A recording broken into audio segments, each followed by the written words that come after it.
જય જિનેન્દ્ર જીતુભાઈ, આજે બુધવાર તારીખ 25 નવેમ્બર 1920, ચર્ચા 44, ગાથા 15. હાજી, જય જિનેન્દ્ર ભાનુબેન, જય જિનેન્દ્ર રંજીભાઈ, જય જિનેન્દ્ર અંકિતભાઈ અને લતાબેન. હા, જય જિનેન્દ્ર. અચ્છા, આજે આપણે 15મી ગાથા લઈએ છીએ, પણ 15મી ગાથા લેતા પહેલા હું 20મી તારીખની આપણી ચર્ચા સંબંધી એક ખુલાસો કરી દઉં. કારણ કે 20મી તારીખની ચર્ચામાં આપણે લીધું તો હતું કે ભાઈ આ ગુરુદેવ પાસેથી નથી સાંભળેલું કે શાસ્ત્રમાં નથી, આ ખાલી મારો વિચાર છે, તર્ક કરું છે, એમ કરીને મેં જે એક વાત કરેલી કે જળ, ઉષ્ણ જળ અગ્નિ પર ઉલટું કરતા અગ્નિ બુઝાય છે, તો એમાં નિમિત્ત કોણ? તો કે ઉષ્ણતાને બુઝાવવામાં ઉષ્ણ જળ નિમિત્ત કઈ રીતે હોય? ઉષ્ણતાને ઉષ્ણતા બુઝાવવામાં તો સ્વભાવે જળનો સ્વભાવ શીતળ છે, પણ સ્વભાવ પણ નિમિત્ત ન બને. માટે અંદર શીતળતા, જે સ્પર્શ ઇન્દ્રિય અને ચક્ષુ ઇન્દ્રિયમાં ન પકડાય એક શીતળતા અંદર રહી હોવી જોઈએ કે જે આમાં નિમિત્ત બને છે. એવો મેં એક તર્ક ઉભો કરેલો મારા વિચારથી, પણ ખરેખર પછી કાલે રાત્રે વિચાર આવ્યો કે ખરેખર એમ ન સમજી શકે, કારણ કે એ રે ક્યાં? ઉષ્ણતા એ જળમાં રહેલી છે, અને એવું એ જે સ્પર્શેન્દ્રિયમાં નથી આવતું, જે શીતળપણું છે એ અગ્નિને બુઝાવે છે, એમ હું માનું એવું શીતળપણું રહેવું છે, એવો તર્ક કરું તો એ પણ ક્યાં રહે? તો કે એ જળમાં રહે. તો એક ગુણની એટલે કે સ્પર્શ ગુણની બે વિરોધાભાસ પર્યાય એટલે કે ઉષ્ણતા અને શીતળતા બંને સાથે ન સમજી શકે, કારણ કે બંને વિરોધી, એક ગુણની બે વિરોધી પર્યાય સાથે ન હોય.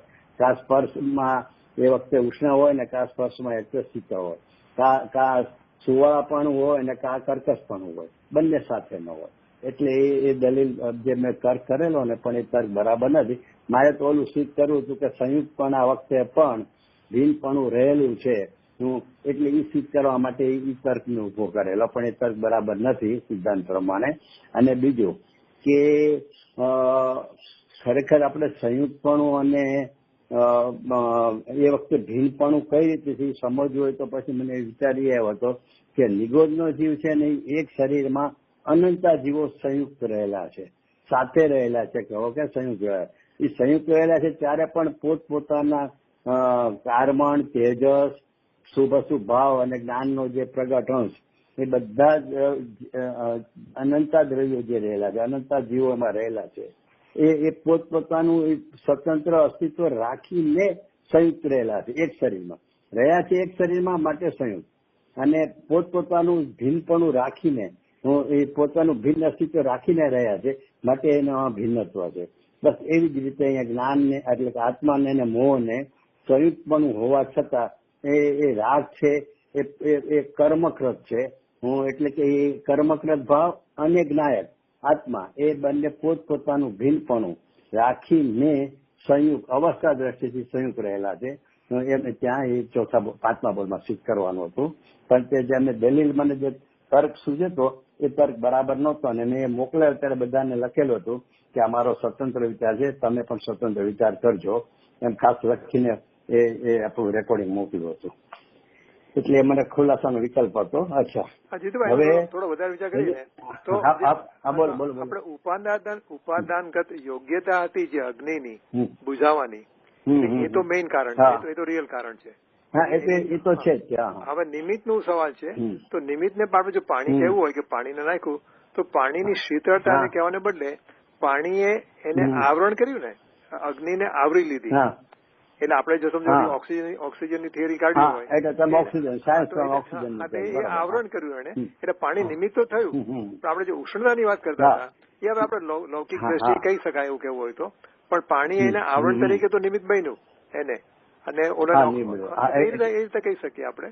હા, એ બરોબર છે. એટલે હું તમને અત્યારે કેતા મને જ છું કે હું કાંક રહી ગયું છે. એમાં છે ને આ વધ્યઘાતક સ્વભાવ હોય છે બધાના, એટલે કે જળ છે ને એ ઘાતક છે અને અગ્નિ છે ને એ વધ્ય છે, એટલે કે જળ વડે અગ્નિ બુઝાય છે, એટલે ઈ જળ વધ્યપણું ઘાતકપણું છે ને, એ ઘાતકપણામાં ઉષ્ણ પર્યાય કે શીતળ પર્યાય એવી કોઈ જરૂર નથી. એ સ્વભાવથી જ જે રીતે પ્રકાશને અને અંધકારને સ્વભાવથી જે વજ્ય ઘાતકપણું છે ને, એટલે એવી રીતે આમાં પણ એવું છે કે ઉષ્ણ પર્યાય હોય કે શીતળ પર્યાય હોય એની અરે કાંઈ મહત્વ નથી. કોઈ પણ જાતની પર્યાય હોય પણ એ જળની પર્યાયને અને અગ્નિની જ્વાળાને એને વજ્ય ઘાતકપણું સ્વભાવથી જ છે. એટલે એ ઉષ્ણ જળ હોય ને તો પણ એ ઠરી જાય છે અને શીતળ જળ હોય ને તો પણ એ ઠરી જાય છે. એટલે નિમિત્તપણાથી વાત છે, પણ એટલે વજ્યઘાતપણું છે. અને સાયન્સની ભાષામાં તમે કીધું બરોબર છે કે આવરણ થઈ જાય છે એટલે એને ઓક્સિજન મળતું નથી એટલે બુજાઈ જાય છે. અને આપણે જાણીએ છીએ કે કોક દાજી જાય તરત જ એને ધાબળા ઓડાડી દે છે આ તે બધું, એટલે એ તો બરોબર છે ઓક્સિજન ન મળે. એટલે સાયન્સ પ્રમાણે બરોબર છે, પણ આ તો સિદ્ધાંત લૌકિક પ્રમાણે આપણે દ્રષ્ટાંત લેવા જાય તો ઉષ્ણ જળથી ઉષ્ણતા કેમ ઠરે, તો કે એનો સ્વભાવ જ એવો છે વજ્યઘાતકપણાનો. એટલે એને ઉષ્ણ જળ હોય તો અગ્નિ ઠરી જાય અને શીતળ જળ હોય તો અગ્નિ ઠરી જાય. એટલે કે એક અદ્રશ્ય શીતળતા એમાં રહેલી છે. એવું જે મેં બોલું લોજિક ઉભું કરેલું એ બરોબર નથી, એ મારે ખુલાસો કરવો હતો એટલા માટે. બરોબર. હવે આપણે 15 હવે આપણે 15 મિનિટ થશે કીધું કઈ થશે? ના મારે ખાલી મારે પછી 15 મિનિટ થઈ છે પછી મારે કઈ કેવું છે પછી છેલ્લે. હા 15 ગાથા. હવે 15મી ગાથા અને 14મી ગાથામાં સામાન્ય રીતે તો શબ્દો જોશો ને તો એક સરખા જ છે બધામાં. કુંકુંદાચાર્યને એક સરખા છે અને એને એટલે પણ ટીકાની વાત જવા દે, પણ ગાથા કુંકુંદાચાર્ય બંને ગાથા સમાન જ છે. પણ ફેર શું છે કે અહીંયા અપદેશ સંત મધ્યમ જે શબ્દ ઉમેરવો પડ્યો ને એટલે પેલા બે શબ્દ કાઢી નાખ્યા. એટલે એ બે ને પછી ઉપલક્ષણ થી એટલે કે એને ગર્ભિત લઈ લીધા, નિયત ને અને અસંયુક્ત ને.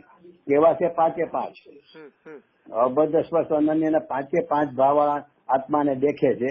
એ અહીંયા જીનશાસન ને દેખે છે. એટલે અહીંયા જ્ઞાનની પ્રધાનતાથી કીધું. ત્યાં દેખે છે એ આત્માની અનુભૂતિ કીધી, શુદ્ધની છે એ આત્માની અનુભૂતિ છે. એટલે એમ કરીને ત્યાં આત્મા એની પ્રતીતિ કરી કે આવા 5 ભાવરૂપ આત્મા છે એવી પ્રતીતિ કરી. એટલે એને દર્શનનો વિષય કીધો, સમ્યક દર્શનનો વિષય કીધો. અને એટલે કે દર્શનની મુખ્યતાથી, શ્રદ્ધાની મુખ્યતાથી કીધું અને અહીંયા જ્ઞાનની મુખ્યતાથી કીધું. એટલે અહીંયા બેમાં એટલો ફેર પડ્યો. પણ મૂળ 5 ભાવોરૂપ આત્માને દેખવો એ તો બેમાં લીધું. હવે અહીંયા એમ કે છે કે જે પુરુષ આત્માને અબદ્ધ સ્પર્શ અનન્ય અને અવિશેષ તથા ઉપલક્ષણથી નિયત અને અસંયુક્ત દેખે છે તે સર્વ જીન શાસન ને દેખે છે કે જે જીન શાસન બાહ્યસુત તેમજ અભ્યંતર જ્ઞાન રૂપ ભાવસુત વાળું છે. એટલે અહીંયા જ્ઞાનની મુખ્યતાથી લીધું. એટલે શું કર્યું કે એ 5 રૂપ જે આત્માને દેખે છે ને એ જીન શાસન ને દેખે છે. જીન શાસન કેવું છે તો કે અભ્યંતર જ્ઞાન રૂપ ભાવસુત જ્ઞાન વાળું. એટલે ખરેખર તો શુદ્ધ જ્ઞાન પોતે આત્મા જ છે એ વાત સિદ્ધ કરવી છે. પણ હારો દ્રવ્યસુત ને શું કામ લીધું તો કે દ્રવ્યસુત એ વ્યવહાર જીન શાસન છે, ઓલું નિશ્ચય જીન શાસન છે. વ્યવહાર જીન શાસનમાં દ્રવ્યસુત લીધું. દ્રવ્યસુત શું બતાવે છે એટલે ગુરુદેવમાં ખુલાસો કરે સારી રીતે કે પેલા તો એમ કે દ્રવ્યસુત એટલે શું તો કે જે ભગવાનની વાણી છે, વાણી અને એની સાંભળીને ગણધર દેવે 12 અંગ અને 14 પૂર્વની રચના કરી અથવા 4 અંગની રચના કરી એ દ્રવ્યસુત છે. તો કે દ્રવ્યસુતમાં કેવું છે શું તો આપણે કાયમ ગુજરાત સાંભળે છે કે 4 અનુયોગનું તાત્પર્ય વિતરાગતા છે. વિતરાગતા કહો કે ભાવસુત જ્ઞાન કહો કે જે નિશ્ચય જીન શાસન કહો, એ બધું એક જ છે. આત્માની અનુભૂતિ કહો કે જ્ઞાનની અનુભૂતિ, એ બધું એક જ છે. એટલે કે એનું તાત્પર્ય તો એ જ છે 4 અનુયોગ. હવે 4 અનુયોગ છે ને એની પ્રરૂપણા તો કે વિષય વસ્તુનું જે પ્રતિપાદન છે એ ભિન્ન ભિન્ન હોવા છતાં બધાનું પ્રયોજન શું છે? રાગ ઉત્પન્ન કરવાનું, સંસારમાં રાખવાનું છે. તો કે ના, એનું બધાનું પ્રયોજન તો અનુભૂતિ કરાવવાનું છે. એટલે કે દ્રવ્યસૂત વડે પણ એને ભાવસૂતની જ અનુભૂતિ કરાવવી છે. એટલા માટે જે કુંકુદાચાર્ય 2 શબ્દ વાપર્યા તો અમૃતચંદ્રાચાર્ય આખી ટીકામાં દ્રવ્યસૂતને યાદ જ નથી કર્યું, એકલું ભાવસૂત જ્ઞાન લીધું છે. શું કામે કે દ્રવ્યસૂત એ પ્રતિપાદન કોનું કરે છે કે આત્માની અનુભૂતિ કરે, એટલે કે ભાવસૂતનું પ્રતિપાદન કરે છે. એટલે દ્રવ્યસૂતને એનું પ્રતિપાદન કરનાર છે એને યાદ ન કરતા જેનું પ્રતિપાદન કરે છે એવું ભાવસૂત, એ ભાવસૂત જ્ઞાન તે નિશ્ચયથી જીનશાસન છે. અને એ શુદ્ધ જ્ઞાન શુદ્ધ જ્ઞાન પોતે જ આત્મા છે અથવા જ્ઞાનની અનુભૂતિ તે જ આત્મા છે. એમ કરીને એકલું ભાવ શુદ્ધ જ્ઞાનને થી જ અહીંયા ટીકામાં લીધું. એટલે આટલો ફેર કર્યો. સામાન્ય રીતે તો નહીં તો જે ગાથાર્થમાં હોય ગાથાર્થમાં એનો જ વિસ્તાર હોય છે, પણ અહીંયા અમૃતચંદ્ર આચાર્ય દેવે દ્રવ્યસૂત્રને યાદ ક્યાંય નથી કર્યું. એટલે ગુરુદેવ પ્રવચનોમાં વારંવાર કે જ છે દરેક સાલના પ્રવચનમાં કે ટીકામાં ક્યાંય દ્રવ્યસૂત્રને નથી લીધું. એટલે ગુરુદેવ ભાવ ગાથાર્થ લઈ અને દ્રવ્યસૂત્ર સંબંધીનો ખુલાસો કરે છે. અચ્છા, એમાં ગુરુદેવ એક ખુલાસો એ કર્યો કે જે શ્રુત એટલે એ શ્રુત જ ન કહેવાય, એટલે કે જે શાસ્ત્ર એમ કહેતું હોય કે રાગથી લાભ થાય અથવા તો રાગ કરતા કરતા એટલે વ્યવહાર કરતા કરતા નિશ્ચય પ્રગટે અથવા તો અબદ્ધ સ્પર્શની સામે જે બદ્ધ સ્પર્શ આદિ 5 ભાવરૂપ તે આત્મા છે એવું કહેતો હોય એ ખરેખર અજૈન શાસન છે. એવો ગુરુદેવ અશબ્દ વાપરીને કીધું. જૈન શાસન અજૈન શાસન છે. એટલે એનો અર્થ કે તું રાગી છો એવું જો કોઈ કહેતું હોય, એ શાસ્ત્ર કહેતું હોય કે વક્તા કહેતું હોય કે કોઈ બીજો ધર્મ કહેતો હોય, એ ખરેખર અજૈન શાસન છે. એટલે કે એ સાંભળવાને યોગ્ય છે જ નહીં, એ જૈન શાસન જ નથી. એટલે કે જૈન શાસન જ એને કહેવાય કે જે રાગ રહિત તું છો, અબદ્ધ સ્પર્શ આદિ 5 ભાવો રૂપ તું છો એવું કહેતું હોય એ શાસ્ત્રને જૈન શાસન કહેવાય છે અથવા દ્રવ્યસૂત્ર કહેવાય છે. એવું ગુરુદેવનો ત્યાં ખુલાસો કરવાનું એ ત્યાં પ્રયોજન છે. કારણ કે કેટલાક લોકો વ્યવહારથી નિશ્ચય થાય એટલે કે શુભ ચારિત્રથી એટલે વ્યવહાર ચારિત્રથી નિશ્ચય પ્રગટે એવું બધું જે માને છે ને મુનિ પંથીઓ, એટલે ગુરુદેવ ત્યાં એ જાતનો ખુલાસો કર્યો કે ખરેખર એ દ્રવ્યસૂત્રમાં જ નથી આવતું. દ્રવ્યસૂત્ર એને કહેવાય કે જે અબદ્ધ સ્પર્શની પ્રેરણા કરે છે, અબદ્ધ સ્પર્શ વાળો આત્મા છે એવું જે બતાવે તો એવું પ્રતિપાદન કરે એને દ્રવ્યસૂત્ર કહેવાય છે. અને એ છે વ્યવહાર જૈન શાસન. અને એવી અનુભૂતિ કરે છે એ અનુભૂતિને કીધું અહીંયા નિશ્ચય જૈન શાસન. એટલે એ રીતે અહીંયા જૈન શાસન જ્ઞાન પ્રદાન શૈલીથી આ અબદ્ધ સ્પર્શ આત્માને દેખે છે એને અહીંયા બાહ્ય શ્રુત અને અભ્યંતર શ્રુત હોય જૈન શાસન રૂપ ને જાણે છે એમ અહીંયા આ ગાથામાં લીધું. ઓલામાં પ્રતીતિ કરાવી હતી, આમાં જ્ઞાનથી જૈન શાસન છે એમ કીધું. પણ જૈન શાસન છે એ જ આત્માની અનુભૂતિ છે, પાછું એ રીતે કહી દીધું. હવે અહીંયા એક વાત નવી કરી પ્રતિભાઈ કઈ છે ને આગળ લઉં ને? હા, તો પરંતુ હવે ત્યાં હવે આટલી વાત કરી. હવે મૂળ શું કે ભાવ સુજ્ઞાનની વાત કરીને એટલે ભાવ સુજ્ઞાન આવ્યું એટલે પ્રશ્ન ઉઠ્યો કે ભાવ સુજ્ઞાન આવ્યું તો દરેક જીવને શું લાગુ પડે? આ જ્ઞાનીને અને અજ્ઞાનીને. તો કે અજ્ઞાનીને તો ભાવ સુજ્ઞાન નથી હોતું. તો કેમ નથી હોતું અને જ્ઞાનીને કેમ ભાવ સુજ્ઞાન હોય છે? એટલે એનો અહીંયા ખુલાસો કરે છે કે પરંતુ હવે ત્યાં એટલે કે અહીંયા જે ભાવ સુજ્ઞાન કીધું ત્યાં સામાન્ય જ્ઞાનના આવિર્ભાવ એટલે પ્રગટપણું અને વિશેષ જ્ઞાતાર જ્ઞાનનું તિરોભાવપણાથી જયારે જ્ઞાન માત્રનો અનુભવ કરવામાં આવે ત્યારે જ્ઞાન પ્રગટ અનુભવમાં આવે છે. આટલી વાત લીધી. તો આવું થાય તો શું? તો કે એ પેલા ગુરુદેવ ખુલાસો કર્યો સામાન્ય જ્ઞાનના આવિર્ભાવ એટલે શું? સામાન્ય જ્ઞાન એટલે ત્રિકાળી જ્ઞાનની વાત નથી, અહીંયા જ્ઞાન પર્યાયની વાત છે. તો સામાન્ય શબ્દ લીધો ને તો કે સામાન્યના અવલંબને પ્રગટતું જે સામાન્યનું જ્ઞાન એને પછી આપણે સોપર પ્રકાશકમાં પછી બીજી લેશું એનો ખુલાસો. એટલે સામાન્યનું જે જ્ઞાન છે એનું આવિર્ભાવ એટલે કે એનું લક્ષ કરવાથી અને વિશેષ જ્ઞેયાકાર જ્ઞાન એટલે વિશેષ જ્ઞાન અહીંયા જે કીધું એ જ્ઞેયાકાર એટલે કે પર જ્ઞેય સંબંધીનું જે જ્ઞાન એને અહીંયા વિશેષ જ્ઞાન કીધું. તો વિશેષ જ્ઞાન એટલે એના વિશેષ જ્ઞાન એટલે અહીંયા વિશેષ જ્ઞાન એટલે જ્ઞાનની પર્યાય અને સામાન્ય જ્ઞાન એટલે ત્રિકાળી જ્ઞાન એમ છે જ નહીં. એમ ગુરુદેવ વારંવાર ખુલાસો કરે છે કે વિશેષ જ્ઞાન કરતા જ્ઞાનની પર્યાય એમ નહીં, વિશેષ જ્ઞાન કરતા જ્ઞેયાકાર સંબંધીનું જે જ્ઞાન એ પર્યાય એને વિશેષ જ્ઞાન કીધું. એટલે કે આપણે જેને કહીએ પરજ્ઞેયનું જ્ઞાન એ વિશેષ જ્ઞાન છે અને સ્વજ્ઞેયનું જ્ઞાન એ સામાન્યનું જ્ઞાન છે. એટલે સામાન્ય જ્ઞાનનું લક્ષ કરવાથી અને વિશેષનું જ્ઞાનનું તિરોભાવ કરવાથી આચ્છાદન કરવાથી એટલે કે લક્ષ છોડવાથી જ્ઞાન માત્ર એટલે શું રહેવું? એને પરજ્ઞેય સંબંધીનું જ્ઞાનનું લક્ષ છોડ્યું અને સ્વજ્ઞેય સંબંધી જ્ઞાનનું લક્ષ કરતા એકલું અને જ્ઞાન માત્ર જ અનુભવ થતા એને જ્ઞાન પ્રગટ થાય છે. એટલે કે ભાવ શુદ્ધ જ્ઞાન પ્રગટ થાય છે. અહીંયા જે લીધું ને જ્ઞાન પ્રગટ અનુભવમાં આવે છે એટલે કે ભાવ શુદ્ધ જ્ઞાન પ્રગટ થાય છે અને એ ભાવ શુદ્ધ જ્ઞાન તે જ અનુભૂતિ છે. એ જ આત્માની અનુભૂતિ છે. એટલે અહીંયા એમ કરીને એમ સમજાવ્યું છે કે પર જ્ઞેય સંબંધી જ્ઞાનનું લક્ષ છોડો અને સ્વજ્ઞેય સંબંધીના જ્ઞાનનું લક્ષ કરતા જ્ઞાન માત્રનો અનુભવ થતા શું થાય છે તો કે ભાવ શુદ્ધ જ્ઞાન અનુભવ થાય છે અને એ જ આત્માની અનુભૂતિ છે. તો કહે છે કે તો આવું જે જ્ઞાનીને તો અનુભવમાં આવ્યું તો અજ્ઞાનીને કેમ અનુભવમાં નથી આવતું? તો કે અજ્ઞાનીની તકલીફ છે કે એને જ્ઞેયોમાં આસક્તિ છે. બેન્સીના વચનામૃતમાં આને જ્ઞેયોની આસક્તિનો શબ્દ આપ્યો છે, જ્ઞેય નિમગ્ન છે. એટલે કે પર જ્યાં જ્ઞેય શબ્દ આવે ને ત્યાં લાગુ તો બંનેને પડે. પર જ્ઞેયને જ્ઞેય કહેવાય અને સ્વજ્ઞેયને જ્ઞેય કહેવાય. પણ સામાન્ય રીતે પ્રચલિત અર્થમાં જ્ઞેય શબ્દ આવે એટલે પર જ સમજી લેવાનું કે પર સંબંધીનું પર જ્ઞેયની વાત છે, સ્વજ્ઞેયની વાત નથી. સ્વજ્ઞેયની વાત કરવી હોય ને ત્યારે જ્ઞેય શબ્દ નથી વપરાતો, ત્યારે સ્વજ્ઞેય શબ્દ વપરાય છે અને પર જ્ઞેયમાં ખાલી જ્ઞેય વપરાય છે.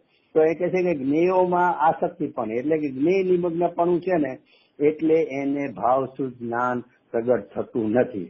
તો એને માટે જે દ્રષ્ટાંત આપે છે આચાર્યદેવ, એ દ્રષ્ટાંત નો ભાવ સમજથી તો બહુ જ સિદ્ધાંત સમજાઈ જશે, પણ દ્રષ્ટાંત પોતે સમજવામાં અઘરું છે.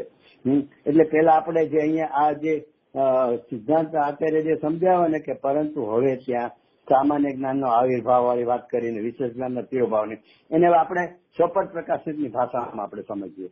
આ વાત તો સ્વપટ પ્રકાશક પણ આની જામાં નીકળે છે, પણ એની સીધી એ વાત નથી લીધી. અહીંયા તો સામાન્ય જ્ઞાનનો આવિર્ભાવ અને વિશેષ જ્ઞાનનો તિરોભાવ એ રીતે આખી વાત સમજાવી છે. હવે આપણે સ્વપટ પ્રકાશક જ્ઞાનથી સમજીએ એનો વિસ્તાર કરવા માટે તો શું છે તો કે છે ને આત્મા છે જ્ઞાન સ્વભાવી છે. એટલે જ્ઞાન સ્વભાવી છે એટલે સમયે સમયે એનું જ્ઞાનનું પરિણામ થઈ જ રહ્યું છે. સમયે સમયે એનું જ્ઞાનનું જે પરિણામ થઈ રહ્યું છે એને ઉપયોગ કહેવામાં આવે છે.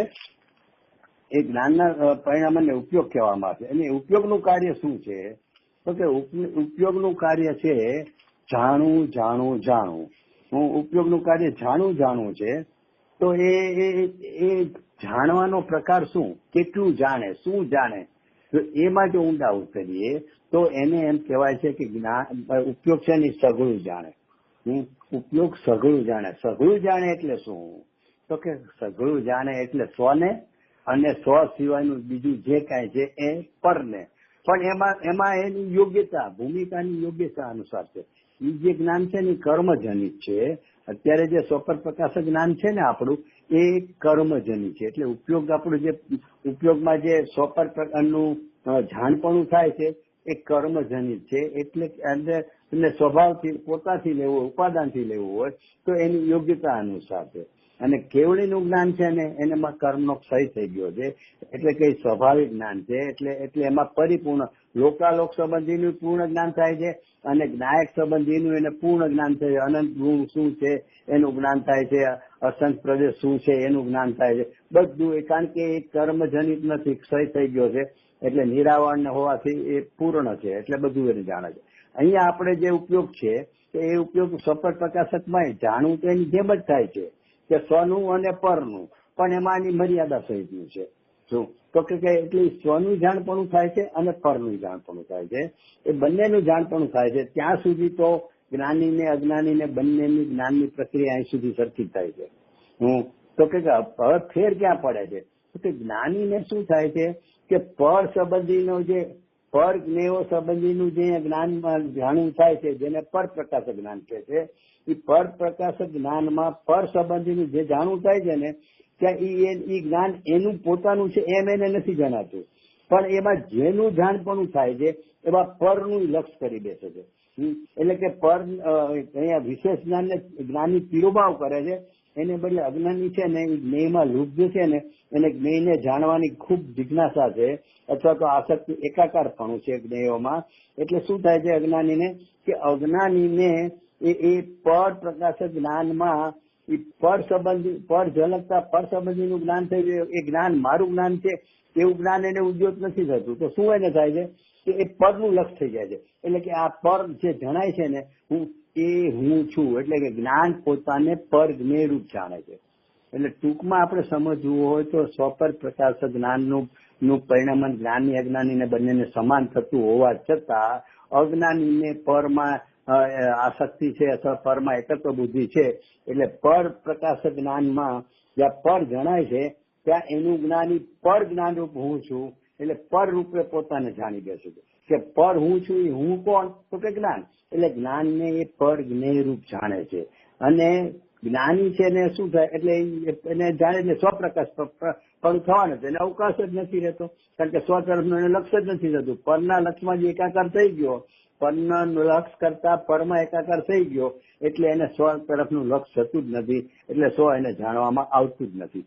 જણાઈ રહ્યું છે છતાં જાણવામાં આવતું નથી, એ અજ્ઞાનીનું કારણ. હવે જ્ઞાનીને શું થાય છે કે એને પર પ્રકાશ જ્ઞાનનું લક્ષ્ય જ નથી. એને સ્વપ્રકાશ જ્ઞાનમાં જે સ્વજ્ઞેય છે ને, એ સ્વજ્ઞેય એમાં ઝળકે છે ને, તે ઈ સ્વજ્ઞેય ઝળકે છે એ જ્ઞાનને જાણતા એમાં જે ઝળકે છે એવા જ્ઞાયકમાં એ જ્ઞાયક છે હું, એ એમાં જણાય છે એને જ્ઞાન, પણ એ જ્ઞાનમાં જ્ઞાયક ઝળકે છે, તો એ જ્ઞાન છે હું એને બદલે એ પણ જ્ઞાયક છે હું એમ થઈ જાય છે. જ્ઞાન છે હું નહીં, જ્ઞાયક છે હું, એટલે કે એ જ્ઞાન છે ને એ પોતાને જ્ઞાયક રૂપ જાણે છે.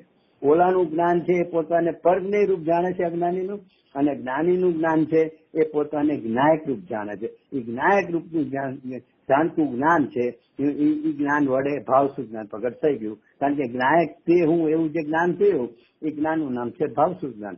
એટલે જ્ઞાની અને અજ્ઞાનીમાં આ ફેર છે, એ આપણે સ્વપર પ્રકાશક છે એમ છે. હવે અહીંયા જે દ્રષ્ટાંત છે, હવે આપણે એમાંથી જઈએ. આ તો આપણે જે ઉપર જે વાત આવી સામાન્ય જ્ઞાનના આવિર્ભાવને એને આપણે સ્વપર પ્રકાશકથી મેળવણી કરી.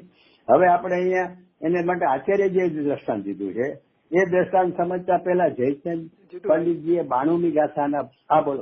આમાં આપણે એક વસ્તુ એડ કરી શકીએ કે તમે જે કહ્યું ને કે બેન શ્રી કે જ્ઞેયોમાં આસક્તિ છે, જ્ઞેયોમાં નિમગ્ન છે, જ્ઞાનને જાણે છે, એમાં જ્ઞેય સાથે એકત્ર કરી લે છે. એ ઉપરાંત બીજું રીતે એવું કરું કે નહીં કે અજ્ઞાની એમ માને છે કે મને જ્ઞેય થી જ્ઞાન થાય છે, કે જો અત્યારે મારી સામે મૂર્તિ ન હોત મને મૂર્તિનું જ્ઞાન નતા, એટલે જ્ઞેય થી જ્ઞાન થાય છે એમ માને છે, એ પણ એને જ્ઞેય સાથેના એકત્વનું કારણ છે. હા બરોબર. હવે એનો ખુલાસો કરું. એ તમે જ્ઞેયથી જ્ઞાનની વાત કરીને એ ત્યાં કર્તા કર્મ સંબંધની વાત ચાલે છે. અહીંયા શું છે કે જ્ઞાન પ્રધાન શૈલી છે એ ક્યાં અજ્ઞાન કરે છે અને ક્યાં જ્ઞાનત્વ કરે, એટલે જ્ઞાનનું જ્ઞાનત્વ કરે છે જે 92મી ગાથામાં લીધું એ વાતે. જ્ઞાનનું જ્ઞાનત્વ કરે છે કે જ્ઞાનનું અજ્ઞાનત્વ કરે છે, તો એ અજ્ઞાનત્વ કેમ થાય છે એ અહીંયા વાત સમજાવે છે. ત્યાં તમે કીધું એ કર્તા કર્મ પણ છે કે જ્ઞાનથી જ્ઞેયથી મને જ્ઞાન થયું, એટલે મારા જ્ઞાનનો કર્તા જ્ઞેય છે, એટલે એ મિથ્યાત્વ છે. એટલે એ તો તમે બધા અધિકારમાં જે નિયમ લેશો ને એમાં એ બધા અધિકારોથી વાત તો એક જ સમજાવવાની છે, પણ એ પ્રકાર ફરી જાય છે.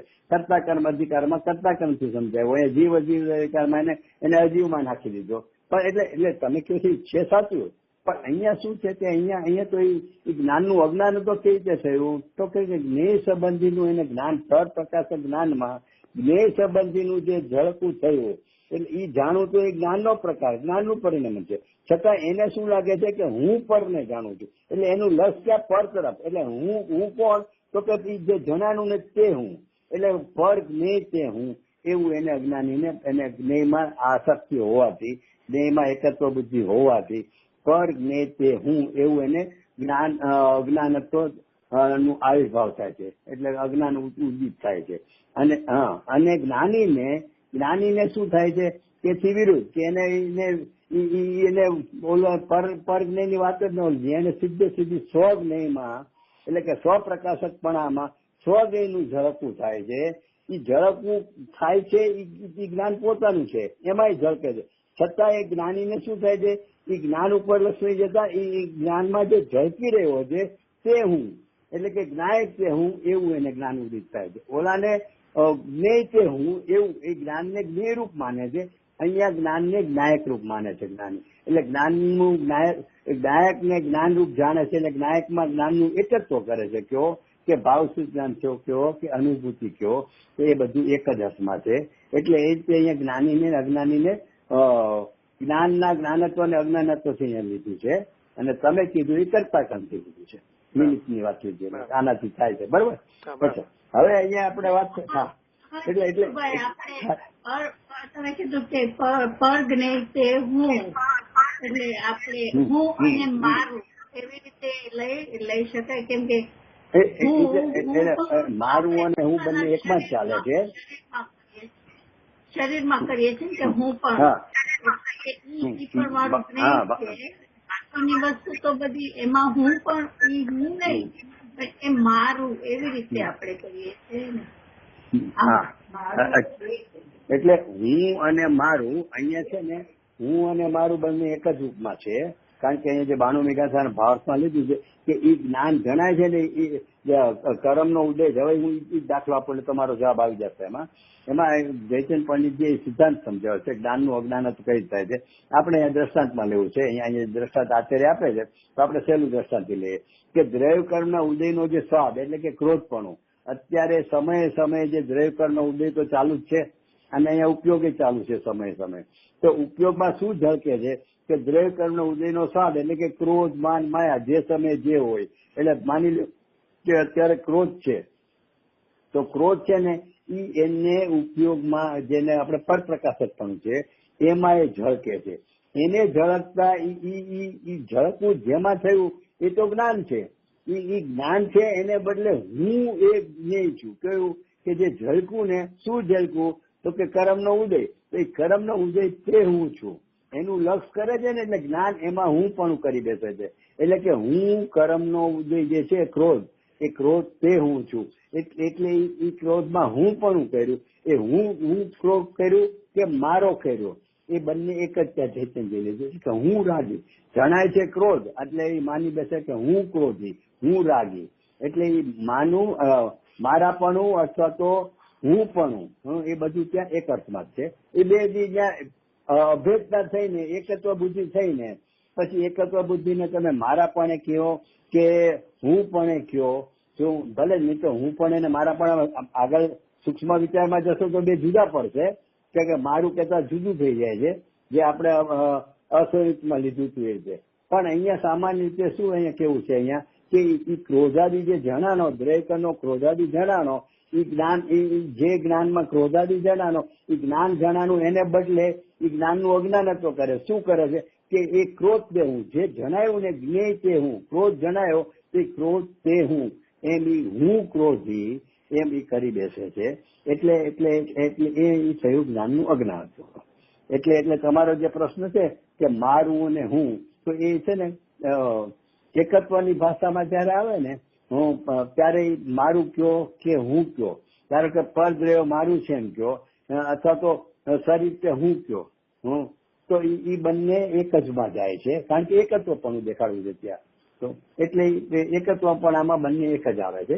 અને પછી સૂક્ષ્મપણામાં ભેદપણી તમે કીધું એ લેવું હોય તો મારું ને હું એ બધું જુદું પડતું જાય છે.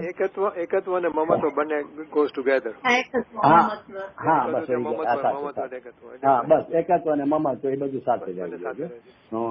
બીજું તમારા પણ ક્લેરિફિકેશન માટે આપણે પહેલા વાત થઈ ગઈ હતી આપણે કહીએ કે જયારે દ્રવ્યકર્મનું જે ભાવ કર્મ છે કે દ્રવ્યકર્મમાં જે એનો અનુભાવ શક્તિ વગેરે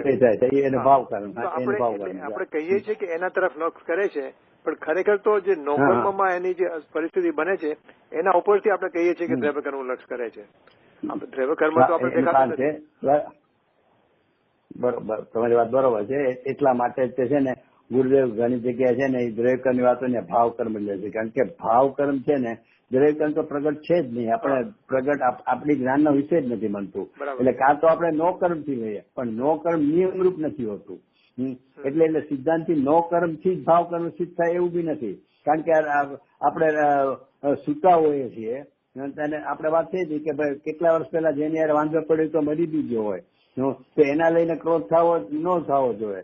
તો પણ અહીંયા સૂતા સૂતા યાદ આવે કે ફલાણા ભાઈએ મને આ લગ્ન પ્રસંગમાં મારું આટલું અપમાન કર્યું જે દ્વેષના પરિણામ થાય છે ત્યારે સામે નો કર્મ નથી તો ત્યારે દ્રવ્યકર્મ જેમાં કારણ છે. એટલે કહેવાનો મતલબ છે કે નો કર્મ નિમિત્ત રૂપ અવશ્ય હોય એવું નથી. અને એટલા માટે 5 સમયમાં જે નિમિત્ત કાળ લીધું છે ને એ નિમિત્ત કાળમાં દ્રવ્યકર્મનો ઉદય જ લીધો છે. નો કર્મનો ઉદય નથી લીધો. નો કર્મ તો હોય અથવા ન પણ હોય. એટલે નિયમથી તો દ્રવ્યકર્મ જ હોય છે. એટલે અહીંયા દ્રવ્યકર્મ ની વાત પણ દ્રવ્યકર્મ આપણે પ્રગટ નથી એટલે આપણે નો કર્મથી લઈ શકીએ છીએ કે અહીંયા ભાવકર્મ થાય છે નો કર્મના લક્ષ્ય થાય છે. કારણ કે ભાવકર્મ આપણને ક્યાં ખબર છે કે આ દ્રવ્યકર્મ છે એટલે આપણે નો કર્મથી લઈએ છીએ. એટલે એ બરોબર તમે કહો છો એ કે છે તો આપણા માટે તો એમાં જ છે. ક્રાઇમની ભાષામાં કહીએ ને સર્કમસ્ટાન્શિયલ એવિડન્સ છે સર્કમસ્ટાન્શિયલ એવિડન્સ. એટલે આપણે કોઈને ખૂન કરતા જોયો ન હોય પણ સર્કમસ્ટાન્સીસ એના પછી બરાબર છે, એને પર પૂછવાય કે આને જ ખૂન કર્યું છે. બરાબર. એટલે નો કર્મ છે એ સર્કમસ્ટાન્સીસમાં જાય છે, એનાથી ભાવ કર્મ સિદ્ધ થાય છે. અને આમ આપણે કરો વાત થઈ હશે ખ્યાલ નથી, આની અસર રિલેટેડ નથી પણ જાણવા માટે કે ખરેખર તો જે ભાવ કર્મ શબ્દ છે ને એ ખરેખર તો દ્રવ્ય કર્મનો જે ઉદય છે ને એ એનો ભાવ છે, એ જ ભાવ કર્મ છે. અને એના નિમિત્તે અહીંયા જીવમાં રાગાદી થાય છે, પણ એ બેને જુદા કઈ રીતે પાડવા? એટલે ઓલા દ્રવ્ય કર્મનો ઉદય એનો ભાવ કર્મ એટલે ખરેખર નિશ્ચયથી તો ભાવ કર્મ એ જ છે. એના નિમિત્તે તો અહીંયા જીવમાં આવા પરિણામ થાય છે, પણ એ બે ભાવ કર્મને જુદા પાડવા માટે ઓલાને દ્રવ્ય કર્મ કહી દીધું અને આને ભાવ કર્મ કહી દીધું. ખરેખર તો દ્રવ્ય કર્મ કહેતા તો ત્યાં પૂજગલ પરમાણુ થઈ ગયા. એ પર્યાય ક્યાં આવી? ભાવ કર્મમાં તો પર્યાય છે, નો કર્મમાં પર્યાય લીધી છે. પણ તો દ્રવ્ય કર્મમાં પણ શું કરે? ભાવ કર્મ કે તો બે ભાવ કર્મ જુદા કઈ રીતે પાડવા? દ્રવ્ય કર્મ ઇઝ ઇક્વલ ટુ દ્રવ્ય કર્મ નું ભાવ કર્મ. આપણે ટૂંકમાં એને દ્રવ્ય કર્મ કહીએ. હા, એને દ્રવ્ય કર્મ કહેવામાં આવે છે. આમ તો દ્રવ્ય હવે એની પણ પર્યાય જ થઈને આમ તો પર્યાય. એટલે અહીંયા દ્રવ્ય કર્મ ભાવ કરે નો કર્મમાં છે ને એ દ્રવ્ય કર્મ ને પર્યાય દ્રવ્ય કર્મ નો ઉદય છે. દ્રવ્ય કર્મ ભાવ કરે નો કર્મ છે ને એ દ્રવ્ય કર્મ નો ઉદય છે, પણ એ દ્રવ્ય કર્મ કહેવામાં આવે છે. પણ એ જે દ્રવ્ય કર્મ નો ઉદય છે ને એને કર્ણાનુયોગ પ્રમાણે નિશ્ચયથી શું છે તો કે દ્રવ્ય કર્મ નો ઉદય છે ને એ દ્રવ્ય કર્મ નો ભાવ છે. દ્રવ્ય કર્મ નો ઉદય એ દ્રવ્ય કર્મ નો ભાવ છે, માટે એ ભાવ કર્મ છે. જેને આપણે ઉદય કીધો અહીંયા, એ ખરેખર ભાવ કર્મ છે. પણ એ ભાવ કર્મ અને જીવનો રાગાદી ભાવ કર્મ અને નો કર્મ એ ત્રણ વાત ભેગી ભાવ કર્મ નો કર્મ બોલીએ તો બે ભાવ કર્મ ગોઠવાઓ થાય. એટલે પછી અહીંયા દ્રવ્ય કર્મ શબ્દ વપરાય છે અને આનો ભાવ કર્મ શબ્દ વપરાય. ગયા વખતે તમે વાત કરી ને કે કોઈ દિવસ દ્રવ્ય નિમિત્ત કારણ ન બને, દ્રવ્યની પર્યાય નિમિત્ત કારણ. એટલે દ્રવ્ય ન થાય એટલે દ્રવ્ય કર્મ ન હોય, પર્યાય નિમિત્ત. હા, એટલે અહીંયા દ્રવ્ય કર્મ ખરેખર દ્રવ્ય કર્મ નો ઉદય કયો કે દ્રવ્ય કર્મ નો ભાવ કયો, એ જ નિમિત્ત થાય છે. દ્રવ્ય કર્મ પોતે નિમિત્ત એ તો સત્તામાં પડ્યું છે દ્રવ્ય કર્મ. એટલે એ તો દ્રવ્ય નો થાય નિમિત્ત. હા, ઉદયમાં આવે જ થાય. અચ્છા, હવે અહીંયા છે જે દ્રષ્ટાંત આપ્યું છે ને એમાં દ્રષ્ટાંતમાં પેલા આપણે એનું સમજી લે શું કહેવા માંગે છે. અહીંયા એમ કહેવા માંગે છે પર જ્ઞેયનું જ્યાં જ્ઞાન થાય છે ને ત્યાં અજ્ઞાનીને જે એને લોલુપતા છે ને જ્ઞાનમાં જ્ઞેયમાં પર જ્ઞેયમાં નિમગ્નતા કયો, લોલુપતા કયો કે આસ્તિકતા કયો, અહીંયા આસક્ત કીધું છે. પર જ્ઞેયમાં આસક્ત પણ કીધું છે અજ્ઞાનીને. એટલે એના લઈને શું થાય છે કે પર જ્ઞેયનું જ્ઞાન થતા મારું જ્ઞાન જ પર જ્ઞેયરૂપ, એટલે કે હું પર જ્ઞેયરૂપ છે. એટલે જ્ઞાનને જ્ઞાનરૂપ ને જાણતા જ્ઞાનને જ્ઞેયરૂપ જાણે છે. શું દ્રષ્ટાંતમાં શું સમજાવું? દ્રષ્ટાંત સિદ્ધાંત શું સમજાવો છે કે જ્ઞેયને જાણવા કાળે જ્ઞાનને જ્ઞેયરૂપ જાણે એ અજ્ઞાનીનું લક્ષણ છે.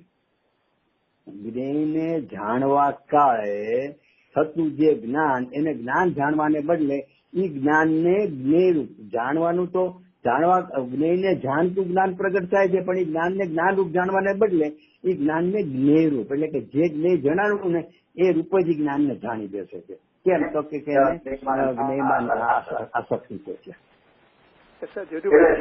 સમજાણું આમાં? એટલી નાની ભૂલ એટલે એટલી સૂક્ષ્મ ભૂલ છે, એમાં જ સંસાર છે અને એમાં જ મોક્ષ છે. મારો પડઘો પડે છે. તમારું કઈ ચાલુ છે? ભાનુબેન મારો બહુ પડઘો પડે છે. હા બોલો. હા બરાબર. જ્યોતિબેન નો અનમ્યુટ થયો હતો. બરાબર થઈ ગયું. એટલે કહું છું કે નાની એક જ વસ્તુ છે સૂક્ષ્મમાં. ખાલી આપણે જ્ઞાન માનીએ છીએ એમાં સંસાર છે. જ્ઞાન માનીએ કે જ્ઞાનને જ્ઞાયક માનીએ તેમાં મુક્તિ છે. હા, મૂળ આખું એમાં જ પડ્યું છે કે જ્ઞાનને જ્ઞેયરૂપ માની બેસે છે. જ્ઞેય તો એમાં ઝળકે છે, પણ એ ઝળકે છે એ જ્ઞાનનું પરિણમન છે. જે ઝળકું જેમાં થયું ને એ જણાવ્યું તો જ્ઞાન છે, એને બદલે જ્ઞાનને જ્ઞેયરૂપ માની બેસે છે. એટલે એ આખો સંસાર છે. અને એટલે અને જ્ઞાનને જ્ઞાનરૂપ જાણે છે. એ જ્ઞેયનું ઝળકવું થાય ત્યારે પણ એને જ્ઞાનરૂપ જ જાણે છે, તો એને એ મોક્ષ માર્ગ છે. અને એટલા માટે 92મી ગાથા અને 93મી ગાથા. 92મી ગાથામાં જ્ઞાનનું અજ્ઞાન જ તો કરે છે. એટલે જે આપણે કીધું જ્ઞાનનું જ્ઞેયત્વ કરે છે એટલે એ અજ્ઞાનત્વ કરે છે, એ અજ્ઞાનીનું છે. અને જ્ઞાનનું જ્ઞાનત્વ કરે છે એ ત્રાણુમી ગાથા, તો કે એ જ્ઞાનીનું લક્ષણ છે. એટલે એ આ બે ઉપર જ છે. એટલે આ દ્રષ્ટાંતમાં એમ જ સમજાવું છું, પણ દ્રષ્ટાંતમાં અઘરું પડશે. એટલે હું તમને પહેલા સિદ્ધાંતનો ખુલાસો કરું છું કે અહીંયા દ્રષ્ટાંત દ્વારા એટલું જ સમજાવવા માંગે છે કે જ્ઞેયને પર જ્ઞેયને જાણવા કાળે ઉપજતું જે જ્ઞાન છે એને જ્ઞાનરૂપ જાણવાને બદલે એને જ્ઞેયરૂપ જાણે છે. બસ એ અહીંયા દ્રષ્ટાંતમાં સમજાવવું છે. હવે દ્રષ્ટાંત આપણે સમજીએ. દ્રષ્ટાંત છે ને, હવે આમાં વિચારવા જેવું છે કે કુંકુંદ અત્યારે સમયસારમાં જેટલા દ્રષ્ટાંતો આપ્યા છે એ દ્રષ્ટાંતોમાંથી એકેય દ્રષ્ટાંત એને કાલ્પનિક નથી આપ્યા. એ ખરેખર એવું ત્યાં હોય જ છે એના જ દ્રષ્ટાંત આપ્યા છે. આપણને ઘણી વાર પકડાતું નથી હોતું. એટલે કેમ? તો કે દાખલા તરીકે અહીંયા એમ સિદ્ધ કરશે કે કારેલામાં રહેલું મીઠું એને ખાવાનો લોલુપી કડવું મીઠું માને છે. કોઈ દિવસ તમે કડવું માન્યું છે? મેં કે તમે કોઈ દિવસ આપણને એમ થાય અરે મીઠું કોઈ દિવસ અમે કડવું માનતા નથી, મીઠું તો ખારું જ માનીએ છે. તો કે ના ભાઈ, તને ખબર નથી. અત્યારે ખબર છે કે તું શું માને છો. એ કેમ માને છે પછી આપણે લઈએ, પણ મારે અત્યારે સીધી કરવું છે કે આ દ્રષ્ટાંત એટલું થોડું અઘરું અટપટું છે કે આપણને એમ થાય કે હું તો આવું માનતો નથી, તું અત્યારે કેમ આવું દ્રષ્ટાંત આપ્યું કે કડવું મીઠું કડવું છે, મીઠું તીખું છે, મીઠું ગળ્યું છે, મીઠું ખાવું છે, એવું ખાવાનો લોલુપી માને છે, એવું કેમ કીધું હશે? તો કે એવું જ છે. કઈ રીતે છે એ હવે એ થોડું સસ્તું થાય કે આપણે આ દ્રષ્ટાંત સમજીએ ને ત્યારે પછી એમાં ખુલાસો લઈ લેશું. હવે અહીંયા દ્રષ્ટાંત હિંમતભાઈ વાળી પછી હિંમતભાઈ એનો અધૂરો ખુલાસો હતો. એટલે એટલું એને સિદ્ધ કરી બતાવ્યું, પણ કઈ રીતે કરવું માને છે એ એમને ન સિદ્ધ કરી શકા. હિંમતભાઈ સિદ્ધ જ કર્યું. એ તમે કહો છો એમ જ કે એ જ્ઞાન ને જ્ઞેય રૂપ માને છે એ સિદ્ધ કરવું છે ને એ અજ્ઞાનીનું લક્ષણ. તો દ્રષ્ટાંતમાં જ્ઞાન એટલે મીઠાને કડવું માને છે. હું કારેલામાં રહેલા મીઠાને કડવું માને છે. એટલે કે વાનગીના સ્વાદ ભેદે મીઠાને જુદું જુદું માને છે. એટલું એમને સિદ્ધ કર્યું, કારણ કે સિદ્ધાંત એમ સિદ્ધ કરવો છે. એટલે ગુજરાત હા એ બરોબર છે, પણ કડવું કઈ રીતે માન્યું એ એને નહોતું કીધું. એ તો મને હમણાં ઘણા વખત પછી હું આ બધા આર્ટિકલ લખું છું ને એમાં પછી મને વિચાર આવ્યો. એટલે એ બી કહું છું કે એ કડવું કઈ રીતે આપણે માનીએ છીએ. એ માનીએ જ છીએ, નહીં તો આચાર્ય જેવું દ્રષ્ટાંત આપે જ નહીં. તો એટલે માનીએ છીએ પણ કઈ રીતે છે. એટલે આપણે વાત થાય છે કે દ્રષ્ટાંત બતાવે છે કે અહીંયા જે ખાવાનો લોલુપી હોય છે ને, જેને ખાવાનો બહુ રસ્યો હોય છે, એને શું થાય છે કે જુદી જુદી વાનગી ખાય છે. એમાં ભાણામાં ઘણી વાનગી છે. એમાં માની લો કે કારેલાનું શાક છે, પછી કેળાવડા છે, મરચાના ભજીયા છે અને ખાટી આંબલીની ચટણી છે. એ બીજી ઘણી વસ્તુ છે. આ ચારે વસ્તુ છે. એ ચારે વસ્તુમાં નાખેલું મીઠું, એ મીઠું અને બરણીમાં રહેલું મીઠું, એટલે કે મીઠાની ગાંગડી અહીંયા શબ્દ છે. એ બરણી શબ્દ નથી આચાર્યની જમાનામાં.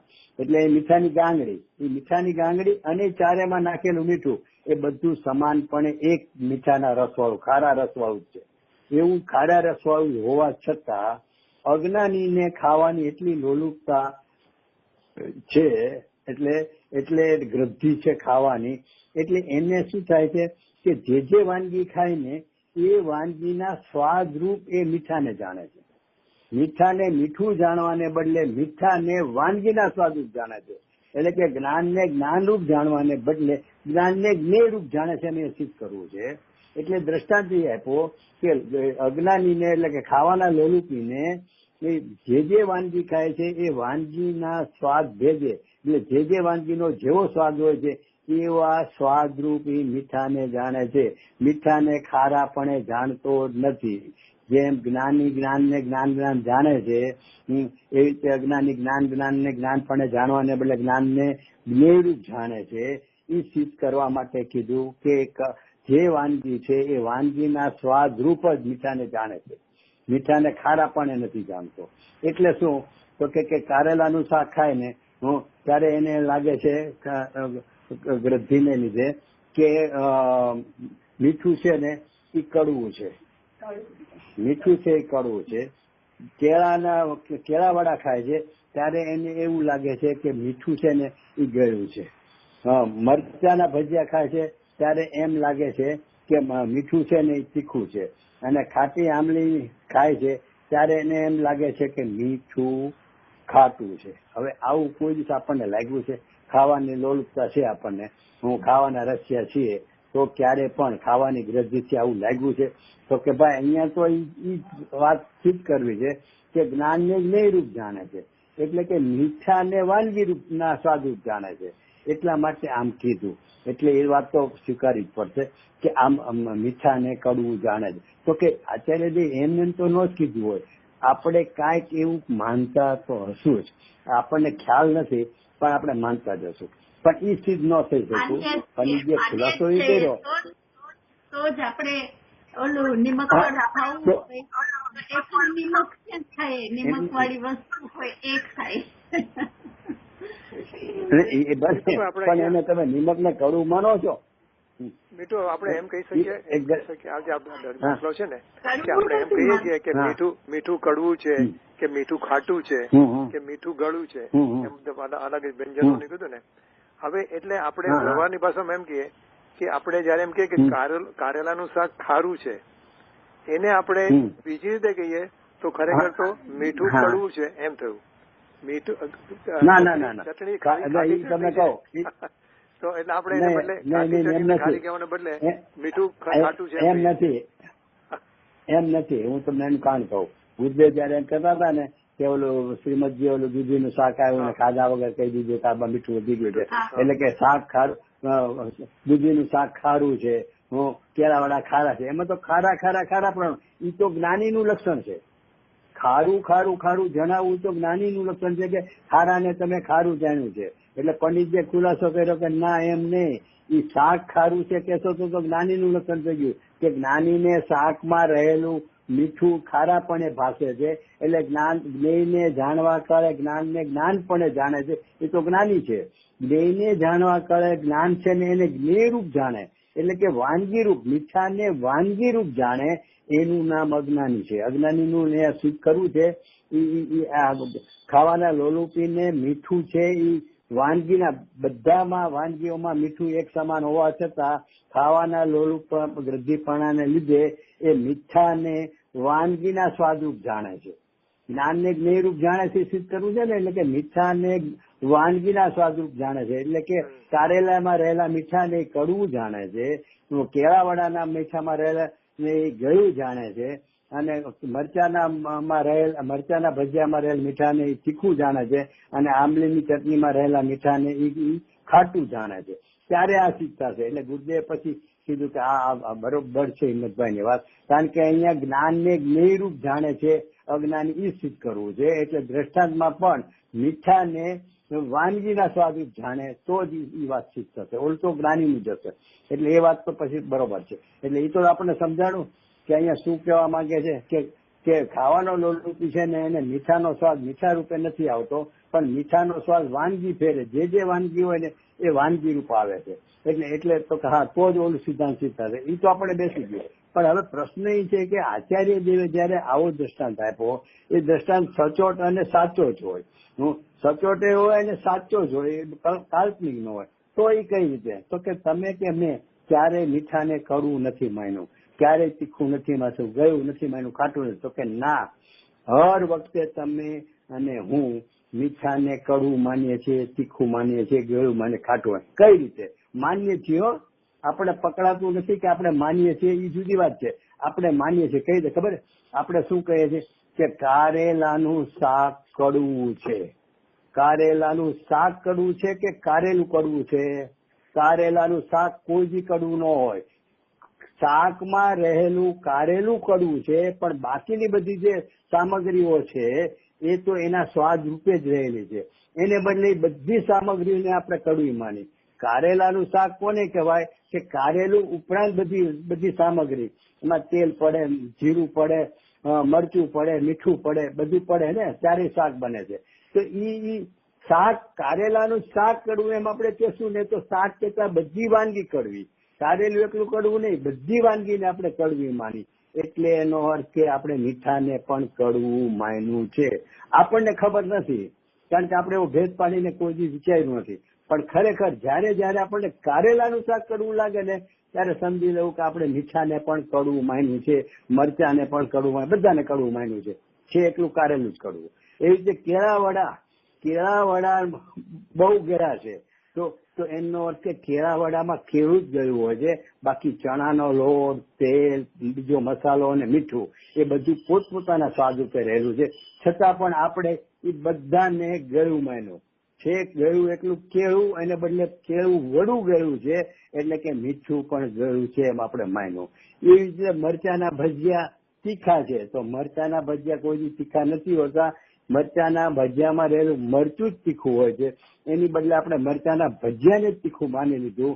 એટલે મરચા ઉપરાંત ચણાનો લોટ, તેલ, મસાલો અને મીઠું એ બધાને આપણે તીખું માનીએ છીએ. આપણે કલ્પના નથી કરતો.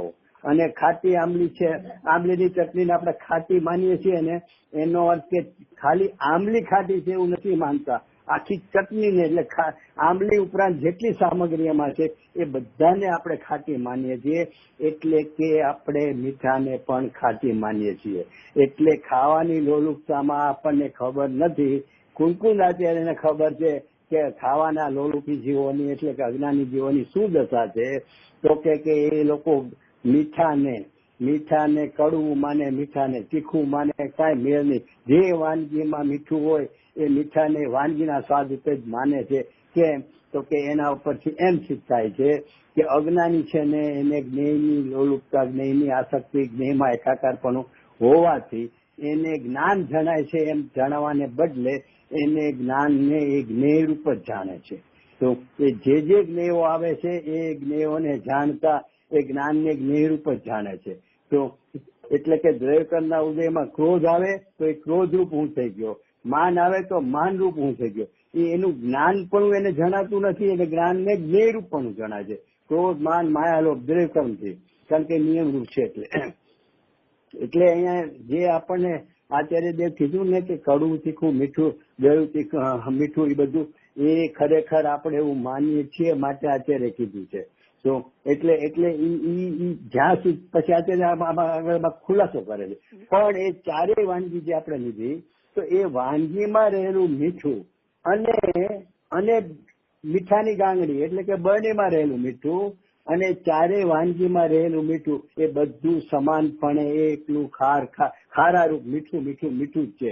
એ વાનગી રૂપ એમાં કાંઈ છે જ નહીં. વાનગીના સ્વાદરૂપ એ મીઠામાં કાંઈ આવતું જ નથી. એ ખારાપણે જે બરણીમાં છે એકલું શુદ્ધ, એટલે કે વાનગીના સંબંધ રહિત અને વાનગીના સંબંધ સહિત એ બંને મીઠાપણે જ રહેલું છે, સમાનપણે રહેલું છે. એવું કોણ જાણે છે?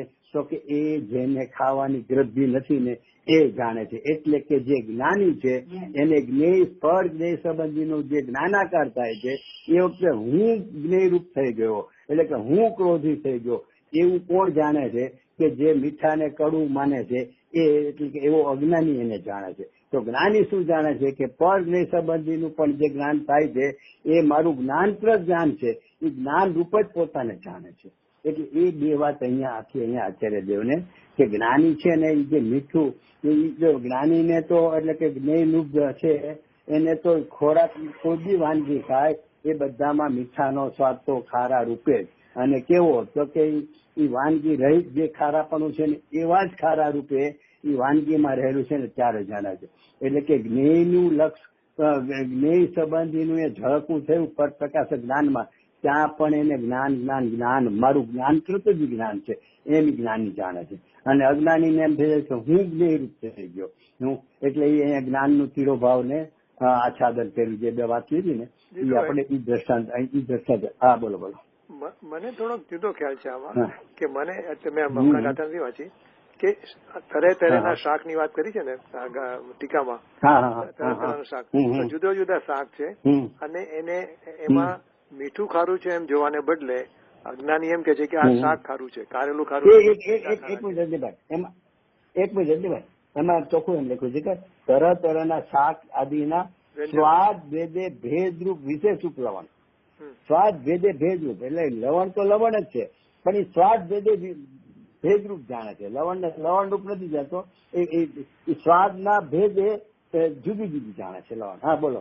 અને તમે બીજા વ્યંજન ની વાત કરી એટલે એમાં એટલે મને તો એવી ઇમ્પ્રેશન હતી કે જે વસ્તુ જાણે છે એમાં મીઠાની પ્રધાનતાથી મીઠું વધારે પડી ગયું આપણે તો આપણે કહે ને કે શાક ખારું થઈ ગયું છે કે ભાઈ આ વસ્તુ ખારી થઈ ગઈ છે. તો આપણે એમાં મીઠું ખારું છે એમ નથી કહેતા, પણ શાક કારેલાનું શાક ખારું છે એમ કહીએ છીએ આપણે. એટલે જાણે કે આપણે કારેલાને આપણે મીઠા તરીકે નથી ઓળખતા, મીઠાને આપણે કારેલા તરીકે ઓળખીએ છીએ. કારેલા થ્રુ એની ના કારેલાનું શાક ખારું થઈ ગયું એટલે ખારાશ જ આપણે આગળ કરી, એટલે એ તો જ્ઞાનીનું લક્ષણ છે. ના પણ એમાં મીઠું પડ્યું છે ને વધારે કોશી પછી વાત છે. મીઠું ખારું વધારે છે ને અજ્ઞાની તરીકે મીઠું ખારું છે, જે ખારાશ છે મીઠાની છે, અને કારેલું તો કડવું છે એમ નથી ડિસ્ટિંગ્વિશ કરતા. આપણે શાક ને ખારું કહીએ છીએ પણ મીઠાને ખારું નથી. બરાબર શાક બરોબર છે, શાક ને ખારું, પણ એમાં તમે પ્રસિદ્ધિ તો ખારાપણાની જ કરી ને. ભલે શાક ને કીધું તમે ખારું, પણ પ્રસિદ્ધિ તો મીઠું જે છે એ મીઠું ખારાપણે છે એમ જ તમે પ્રસિદ્ધિ કરી ને. ના, પ્રસિદ્ધિ શું છે? ભલે કારેલા ને ખારું તમે કીધું, પણ મીઠાની પ્રસિદ્ધિ થઈ ને, ખારાપણાની પ્રસિદ્ધિ થઈ. મીઠાની પ્રસિદ્ધિ નથી. શાકનું શાકનું કીધું, શાકનું મીઠાનું મીઠાનું ખારાપણું માને તો જ્ઞાની થઈ ગયું. હા, તમે ખારું કહો ને. ના એટલે જ હિંમતભાઈ ને એટલે જ હિંમતભાઈ ને ગુરુદેવ સાથે ચર્ચા કરવી પડે છે કે સાહેબ અહીંયા આમ નથી. તમે કહો કે શાક ના રેસા તૂટી ગયા છે દૂધીના, એમ શ્રીમદજીએ જોયાભાઈ કહી આમાં મીઠું વધી ગયું છે એટલે કે શાક ખારું થઈ ગયું છે. એ સ્વાદ લીધા વગર કીધું તો કે શાક ખારું થઈ ગયું છે, તો એ શાકમાં તમે ખારાપણું સિદ્ધ કર્યું. એટલે કે જ્ઞેયને જાણતા જ્ઞાનપણું તમે સિદ્ધ કર્યું. કારેલું ખારું એટલે શું થયું? ખારાપણું થયું ને. ભલે કારેલાનું તમે કારેલામાં ખારાપણું છે એમ કહો છો, પણ એ ખારાપણું તો મીઠાનું જ છે ને. એ તો તમને ખબર છે. કારેલાનું તો મીઠું ખારાપણું છે જ નહીં. તો કે એ ખારાપણું કોનું છે? તો કે મીઠાનું. એટલે કે જ્ઞેયને જાણતા જ્ઞાનપણું સિદ્ધ કર્યું, તો એ તો જ્ઞાની થઈ ગયો. હું જીતુભાઈ તરીકે નથી ઓળખતો, હું જીતુભાઈ પ્રસમના ફાધર તરીકે ઓળખું છું. એટલે એમાં પ્રસમ ના એ દ્રષ્ટામાં નથી. તમે તો તમે સંબંધ શીખ્યો છો ને એટલે આપણને મૂંઝવણ થઈ જાય, ગરબન થઈ જાય કે જીતુભાઈ એના ફાધર એનો દીકરો ને તો બધા વ્યવહાર. પણ અહીંયા તો શું છે? આચાર્યને મૂળ સમજાવવું થઈ છે કે જ્ઞાન ને જ્ઞેય રૂપ જાણે છે અજ્ઞાની છે, અને જ્ઞાન ને જ્ઞાન રૂપ જાણે જ્ઞાની છે. બસ આટલું સિમ્પલ છે. જાણવા કાળે જે જાણવું થાય છે ને એ શું થાય છે? બસ તો કે જ્ઞાન ને જ્ઞેય રૂપ કોણ જાણે છે? તો કે મીઠા ને કડવું કોણ જાણે છે? ખાવાનો લોલુપી. પછી ભલે આપણે પ્રગટ રૂપે કોઈ દિવસે એવું આપણે અનુભવ નથી કે હું મીઠા ને કડવું માનતો આ માનતો, પણ અહીંયા આચાર્ય સીધી કર્યું કે તું જ્ઞાન ને તો જ્ઞેય રૂપ સદાય માને છો. જે જ્ઞેય સંબંધીનું જાણપણું થાય છે એ જાણવા કે હા એટલે સિદ્ધ કરવું છે. એટલે આ દ્રષ્ટાંતમાં મેં તમને કીધું ને કે દ્રષ્ટાંત ગડમથલ વાળું છે, સિદ્ધાંત છેલ્લો છે. આમાં એવું છે કે દ્રષ્ટાંત આપણે કોઈ જે પકડમાં ન હોય. ગુરુદેવે કેટલા વાર સુધી આમ જ હલાવ્યું હતું. પછી 14મી વારના પ્રવચનમાં છે હિંમતભાઈ ખુલાસો કર્યો. ત્યારે પછી ગુરુદેવ કે હા એ વાત હિંમતભાઈ ની વાત બરોબર છે, કારણ કે નહીં તો દ્રષ્ટાંતમાં તો જ્ઞાની સિદ્ધ થઈ જાય છે. શાક ખારું કહેશો તો ખારા ને ખારા પણ મળ્યું, એટલે બરણીમાં રહેલું ખારું છે એ કારેલામાં રહેલું ખારું છે, તો તે જ્ઞાની થઈ ગયો. એ મને હજી એક્સેપ્ટ કરતા થોડું લાગે છે કે તમે જે કહો ને કે મીઠું કડવું થઈ ગયું શાક ના હિસાબે, તો એ થોડું ફાર ફેશ લાગે છે. ખેંચાણથી આપણે માનીએ છીએ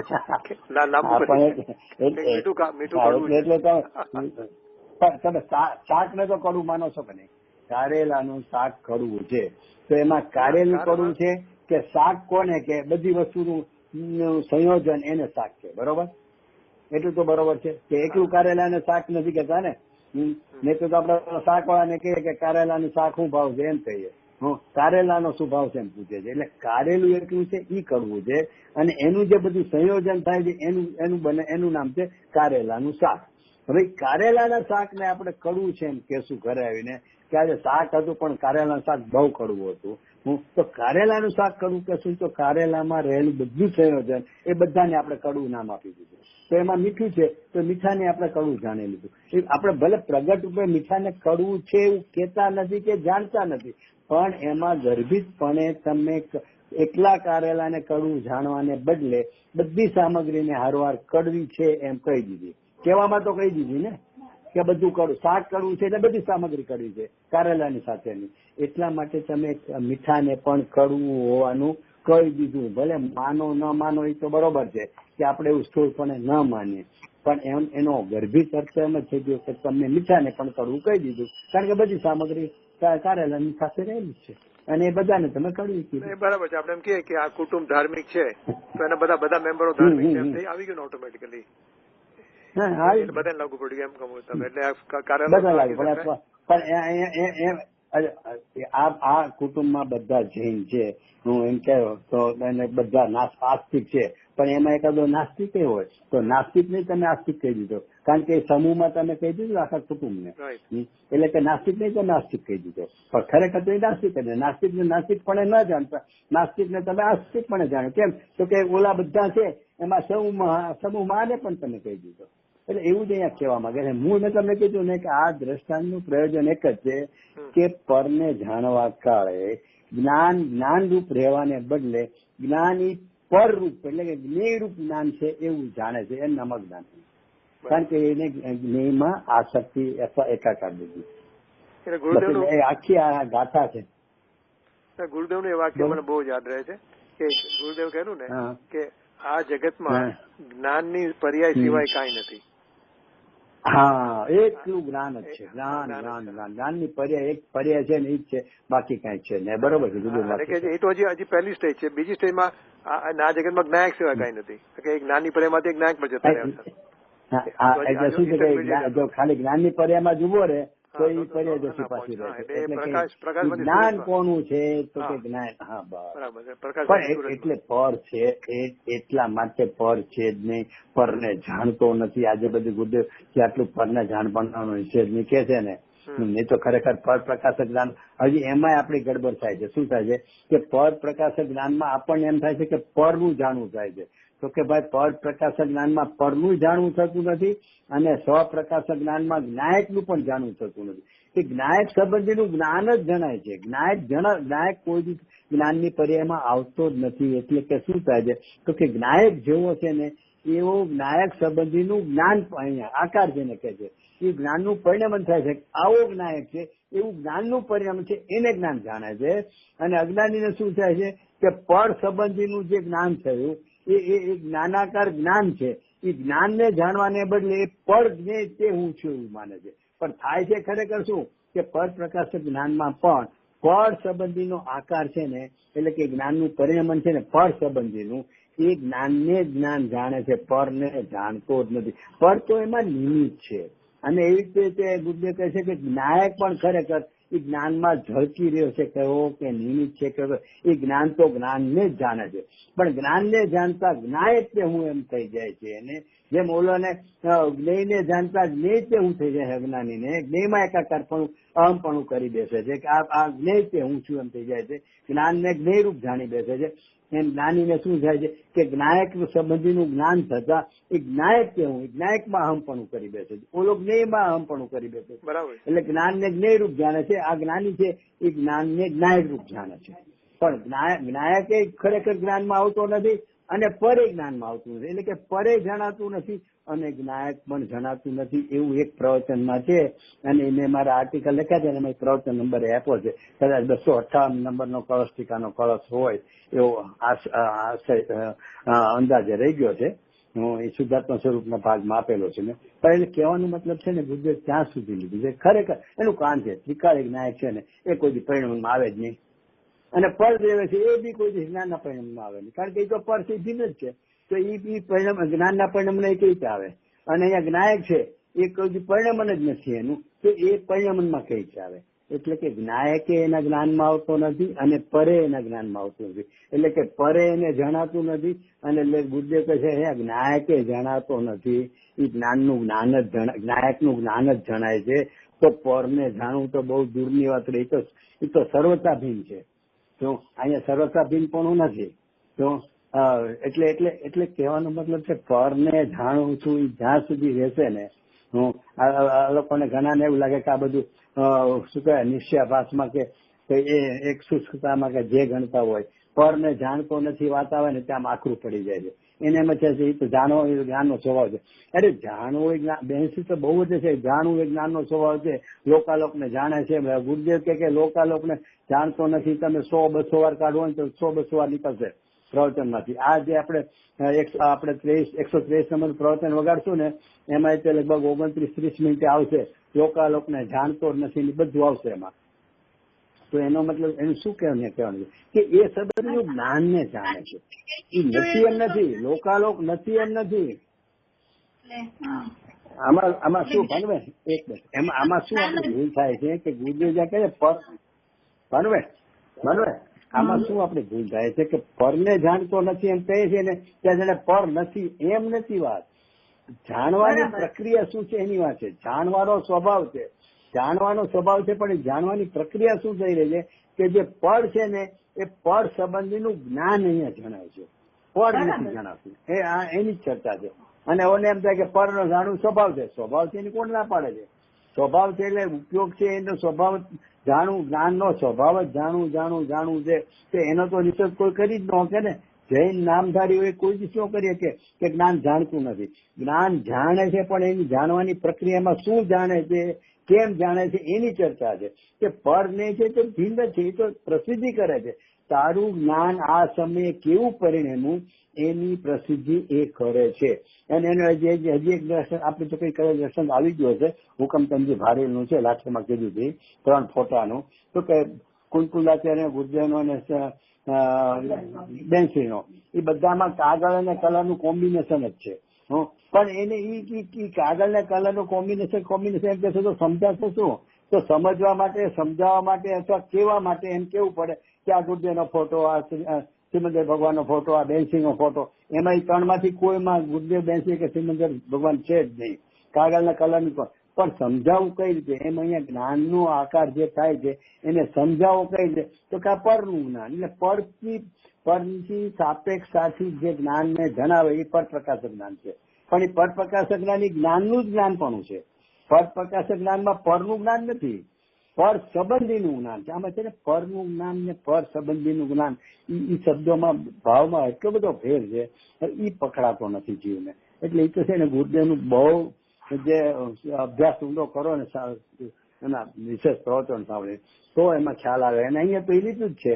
અહીંયા કઈ રીતે આ લોકો બધા બેસાડતા હશે મને ખબર નથી. કારણ કે અહીંયા તો એ કે જ છે જ્ઞાનનું જ્ઞાન ને જ્ઞેયરૂપ જાણે, એટલે પરની તો વાત છે જ, પરના નિષેધની. પણ ખબર નહીં જે હશે. ચાલો આપણે શું જાણવું. તમારા આમાં શું મત છે કે આ જે જ્ઞાન થયું સમય જે જ્ઞાન થાય છે એ સ્વપર પ્રકાશક છે, એનો જેમાં સ્વ પણ જણાય છે અને પર પણ જણાય છે જ્ઞાન ની અંદર, એને પર સંબંધીનું જ્ઞાન છે. અને એમાં જે એનું લક્ષ કરે છે એ એને ઉપયોગરૂપ થાય છે. એ રીતે બરાબર છે.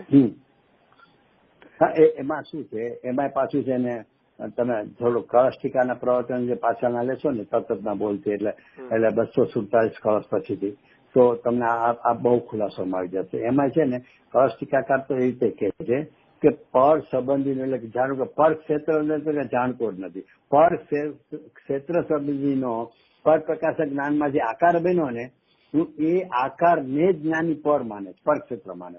કારણ કે એમાં પરની પ્રસિદ્ધિ થઈ રહી છે.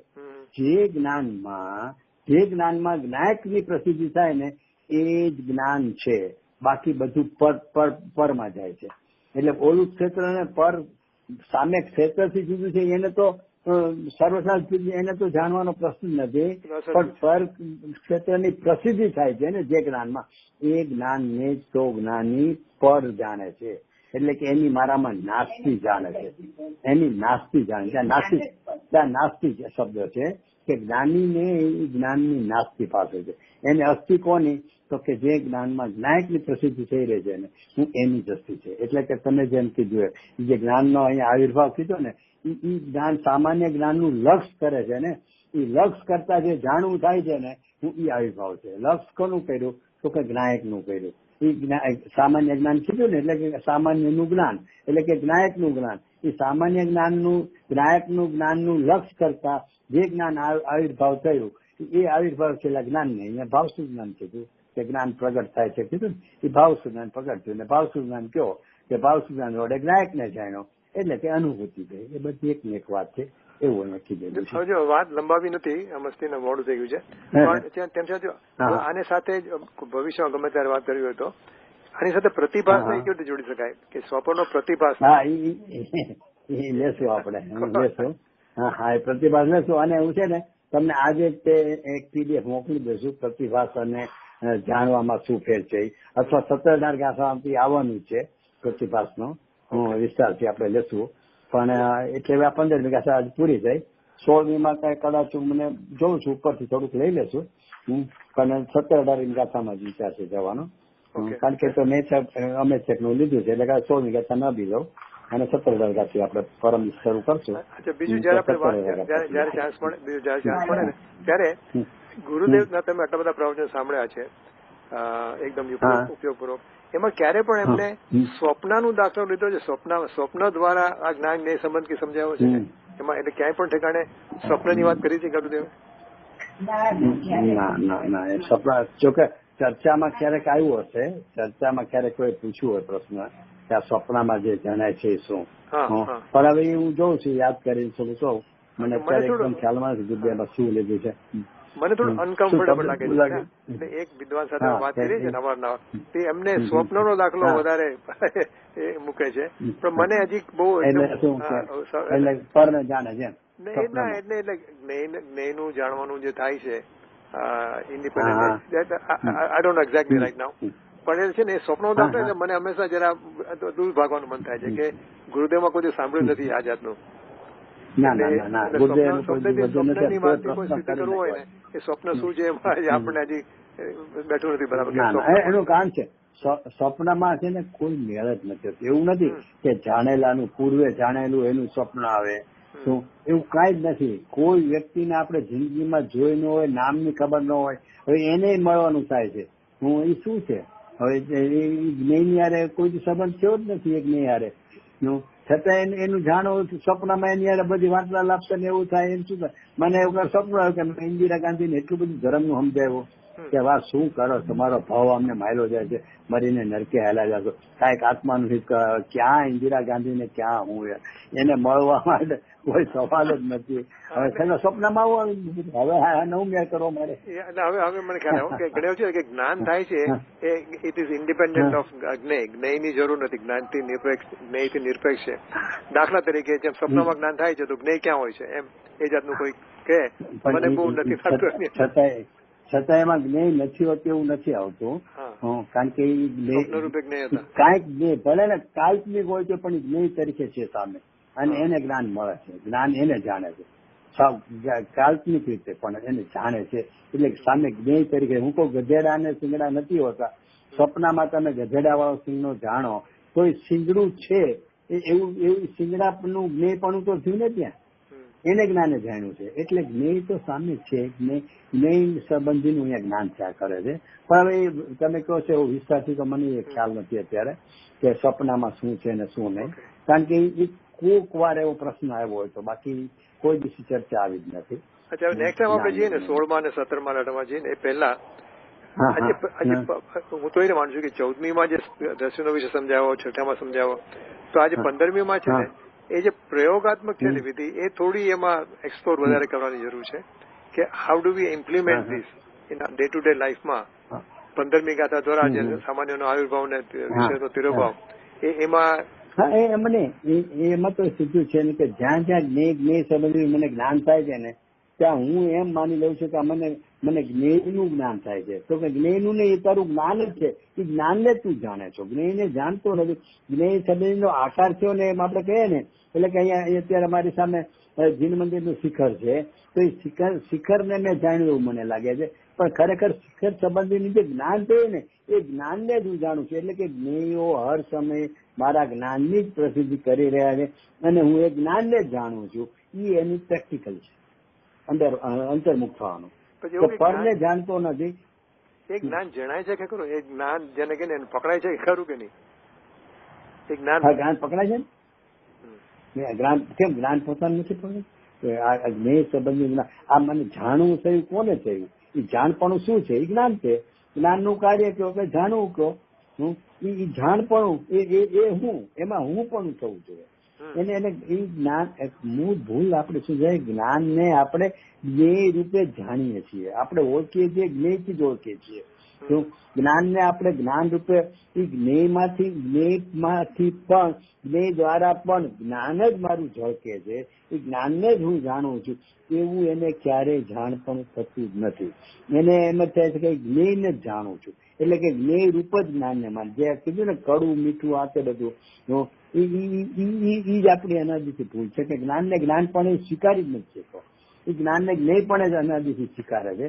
હવે જ્ઞેયના પ્રકાશન વખતે જ્ઞાનનું જ જાણપણું થઈ રહ્યું છે, એની જ્ઞાનના અસ્તિત્વમાં આવે તો એ એની વિધિ છે.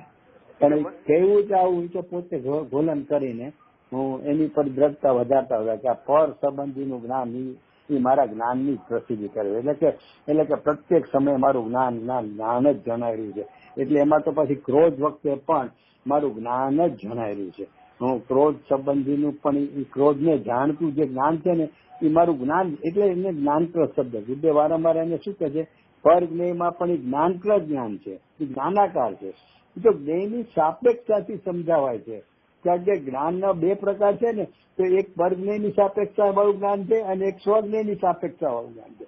પણ એ છે તો જ્ઞાન જ, એટલે જ્ઞાનનું જ જ્ઞાનપણું છે. એ જ્ઞાનના જ્ઞાનપણ અને જ્ઞાન જાણે છે. અને પછી એમાં પ્રશ્ન લીધો, હવે તમારે લેટ થઈ ગયો ને, જાઓ પછી વાત કરશું.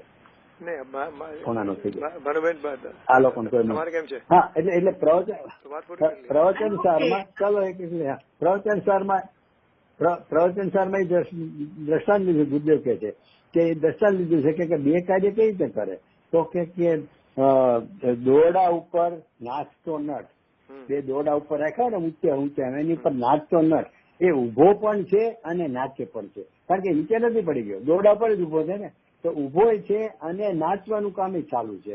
એટલે બે કાર્ય થઈ રહ્યા છે. એમ જ્ઞાન છે ને, એ જ્ઞાનનો સ્વભાવ એવું છે કે જ્ઞાન પણ પરિણમે છે અને એને જાણે પણ છે. એટલે બીજી રીતે જ્ઞાનને જાણતું જ પરિણમે છે. પણ એ બે કાર્ય થઈ રહ્યા છે જ્ઞાનમાં. બધામાં તો એક જ કાર્ય છે. શ્રદ્ધા ગુણમાં તો શ્રદ્ધારૂપ, અહમપણારૂપ, પ્રતિરૂપ જે કયો હોય એ બધા ગુણોમાં એક જ કાર્ય હોય છે. ત્યારે જ્ઞાનમાં છે ને બે કાર્ય પ્રતિ સમય થઈ રહ્યા છે. તે જ્ઞાનરૂપ પરિણમે છે અને એને જાણે પણ છે. ઓલામાં શ્રદ્ધારૂપ પરિણમે છે એટલું જ છે, એને જાણતું નથી શ્રદ્ધા, ત્યારે એ જાણે છે. એટલે બે કાર્ય થાય છે. એટલે પર જ્ઞેય સંબંધીનું જે જ્ઞાનાકાર થાય છે ને, એ જ્ઞાનાકાર રૂપ પરિણમે છે અને એ જ જ્ઞાન ને જાણે છે કે આ જ્ઞાન જ મારું જ્ઞાન છે, પરનું જ્ઞાન નથી, એમ જાણે છે. પણ હવે એ તો ઊંડા એટલા એનું ઓલું કરે તો એ તરફ એનું લક્ષ પરમાંથી છૂટતું નથી. છઠ્ઠી ગાથામાં પહેલા 3 પદમાં દ્રશ્યનો વિષય બતાવ્યો, સમત રહી સહિત અને અન્ય દ્રવ્યોથી ભિન્ન. પહેલા ચોથા પદમાં છે ને એની પ્રાપ્ત કરવાની વિધિ બતાવી છે. જ્ઞાન તે તો જે છે અજ્ઞાન તે તો તે જ છે. એટલે એમાં કરતા કર્મ બધી વાત કરી છે. એટલે 3 પદમાં દ્રશ્યનો વિષય અને ચોથા પદમાં એને મેળવવાની પ્રાપ્તિની વિધિ. એવી રીતે 14મી ગાથામાં દ્રશ્યનો વિષય તો 14મી ગાથામાં દ્રશ્યનો વિષય બતાવો અને 15મી એને પ્રાપ્ત કરવાની વિધિ બતાવી છે.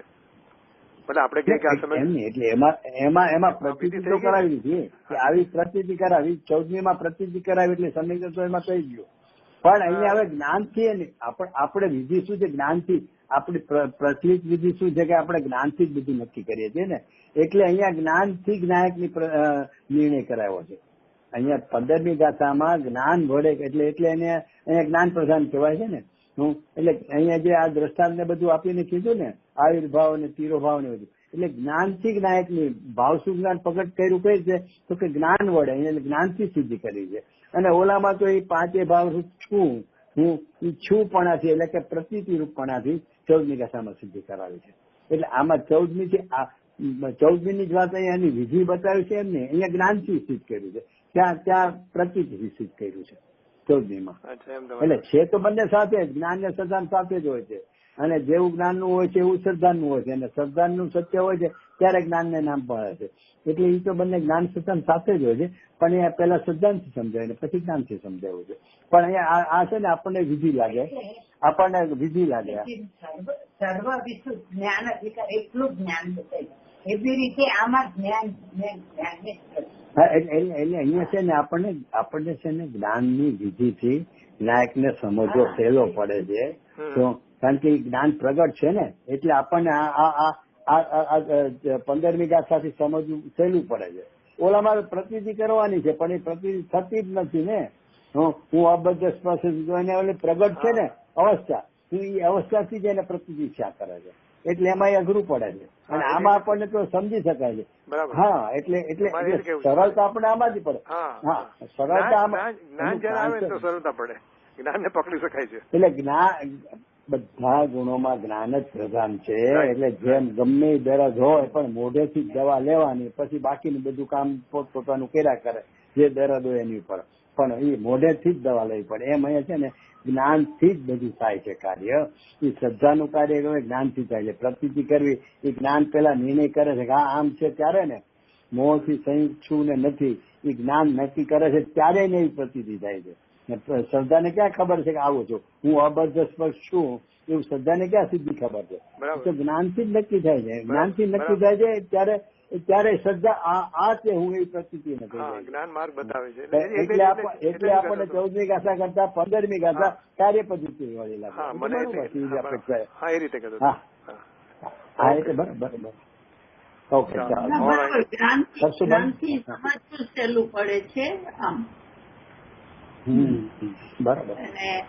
અને આજે જ્યોતિબેને તમને શું શું ખવડાવ્યું એ અમને ખ્યાલ આવી ગયો. કડવું